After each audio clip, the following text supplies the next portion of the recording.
எப்படின்னா 19ஆம் தேதி கடந்த 19/8/2025 அன்று பாட்டாளி மக்கள் கட்சியினுடைய ஒழுங்குநடை குழுவுடைய முதல் கூட்டம் நடைபெற்றது.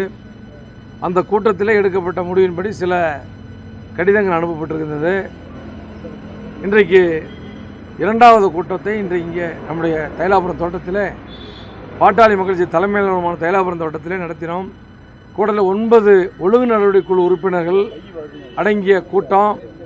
அதில் கிட்டத்தட்ட 10:30 மணிலிருந்து இப்போ 12:30 2 மணி நேரம் விரிவான விவாதங்களுக்கிடையே எங்களுடைய கூட்டத்தில் எடுக்கப்பட்ட தீர்மானங்களை நம்முடைய கட்சியினுடைய தலைவரும் பாட்டாளி மக்கள் நிறுவன தலைவருமான மருத்துவர் ஐயா கிட்டத்தட்ட 46 ஆண்டுகள் பொது வாழ்விலே தன்னை ஈடுபடுத்தி கொண்டு மெழுகுபடுத்தியை போன்று இன்றைக்கு தமிழ்நாட்டுக்கும் தமிழ் மக்களுக்கும் ஒளி தந்து கொண்டிருக்கிற வாழும் தெய்வம் மருத்துவர் ஐயா அவரிடத்திலே ஒப்படைத்திருக்கிறோம்.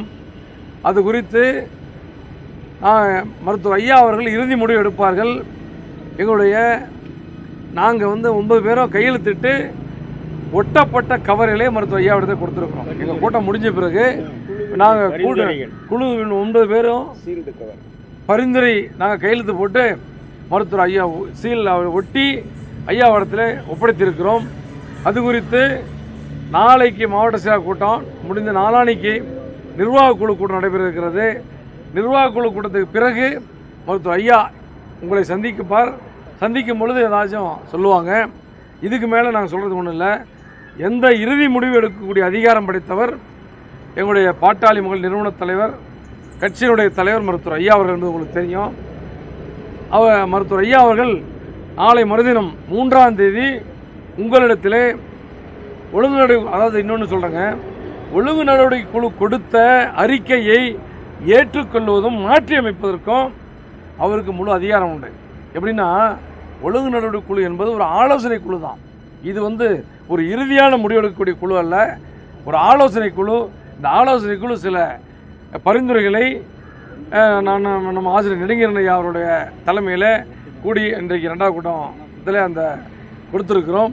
இது குறித்து முடிவுகளை மருத்துவர் ஐயா அவர்கள் அறிவிப்பார். இதுவரைக்கும் கொடுக்கல. ஒரு கால் எப்படின்னா நேற்று 31ஆம் தேதி கடிதம் அனுப்பப்பட்டிருந்தால் இன்னும் 2 நாள் கால அவகாசம் இருக்குல்ல, நாளைக்கு தான் வரும். அதுக்கான வாய்ப்பு வழங்கப்பட்டிருக்கு. 3 எம்எல்ஏவும் தற்காலிகமாக நீக்கப்பட்டிருக்கிறாங்க.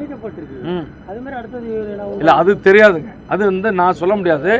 அதுவும் பாருங்க, யாருக்கும் தெரியாது. நாங்களே கைப்பட எழுதி 9 பேர் கையெழுத்து போட்டு சீல் ஒட்டப்பட்டு அந்த கவர் மேலேயும் கையெழுத்து போட்டு மருத்துவர் ஐயாவுடைய பார்வைக்கு மட்டும் கொடுத்துருக்கிறோம்.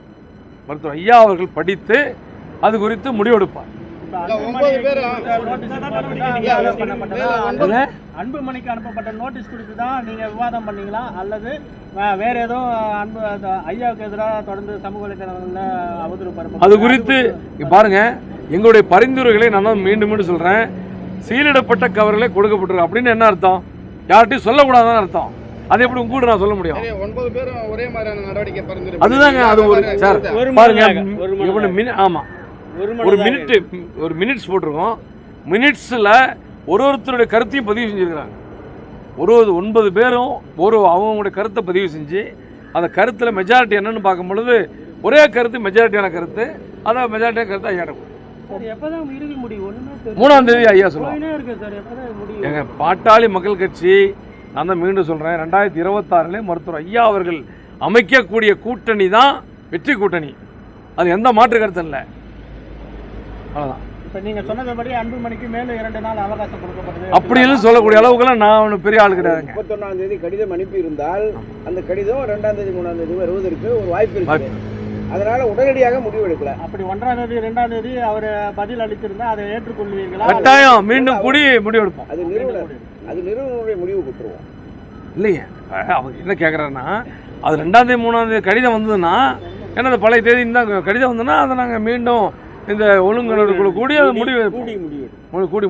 அது பரிசீலனை தான் பண்ணும் தானே. 3ஆம் தேதி அறிவிப்பாங்க. நாளை கூட்டத்தில் நீங்கள்லாம் பங்கேற்கிறீங்களா?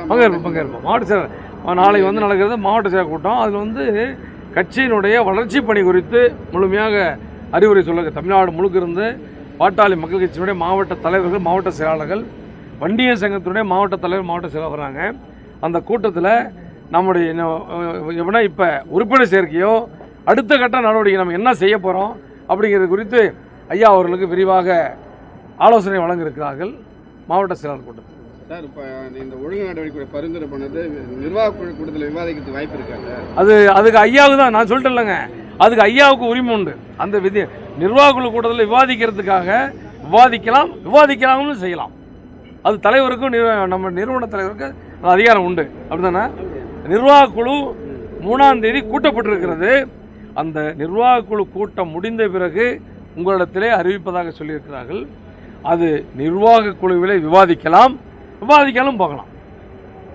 ஆனால் அன்றைக்கு வந்து மருத்துவர் ஐயா உங்களை சந்திப்பார். நன்றி.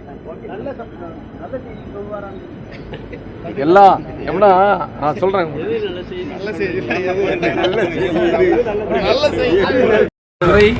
மூணாவது ஐயா நெடுங்கீரன் தருமபுரி ஓய்வு பெற்ற ஆசிரியர், 4 வந்து பரந்தாமன் ஆசிரியர் ஓய்வு பெற்ற ஆசிரியர், 5 தலைமைநிலை செயலாளர் அன்பழகன், 6 வந்து நம் பானுமதி சத்தியமூர்த்தி, நம்ம இவங்க தஞ்சை மாவட்ட மாநில மகளிர் அணி, 7 வந்து மா.க. ஸ்டாலின் தஞ்சை மாவட்ட செயலாளர், 8 வந்து நம்ம எம்பி சதாசிவம், நம்முடைய ஸ்டீல் சதாசிவம் சேலம் மாநில ஒருங்கிணை குழுவுடைய பொறுப்பாளர், நம்முடைய மாநில தேர்தல் பணிக்குழு பொறுப்பாளர் செயலாளர் அண்ணன் திருமலை குமாரசாமி யாதவ் மாநில துணைத் தலைவர். 9 பேரும் கலந்துக்கிட்டு